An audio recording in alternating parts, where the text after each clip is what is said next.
જય દ્વારકાધીશ, હર હર મહાદેવ।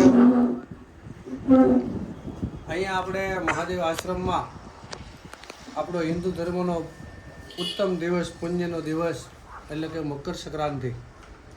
મકર સંક્રાંતિના દિવસે અમારા મહુવાના ખરગ જ્ઞાતિના આગેવાન એવા ધીરુભાઈ, કરશનભાઈ, શેતા બંધાણીવાળા જે કહેવાય, જે જમીન મકાનનું કાર્ય કરે એવા ધીરુભાઈ તરફથી અહીંયા મહાદેવ આશ્રમમાં સંત ભોજન માટે, અતિથિ ભોજન માટે અહીંયા ચોખાનું દાન કર્યું છે।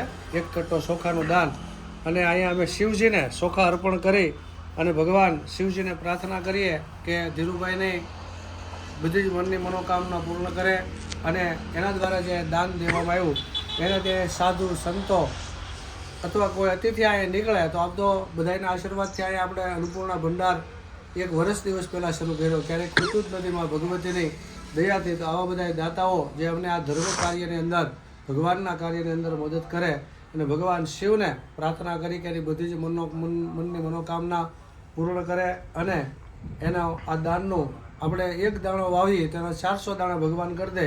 તો અહીંયા ધીરુભાઈ દ્વારા જે આવ્યા શિવજીનો ચોખાથી અભિષેક કર્યો, એના જીવનમાં પણ સહસ્ત્ર ગણું દાન ભગવાન આપે, એના અન્નપૂર્ણાનો ભંડાર સદાય માટે ભરપૂર રહે એવા ભગવાન શિવજીના શરણોમાં પ્રાર્થના। જય દ્વારકાધીશ, જય ગંગા મૈયા, હર હર મહાદેવ।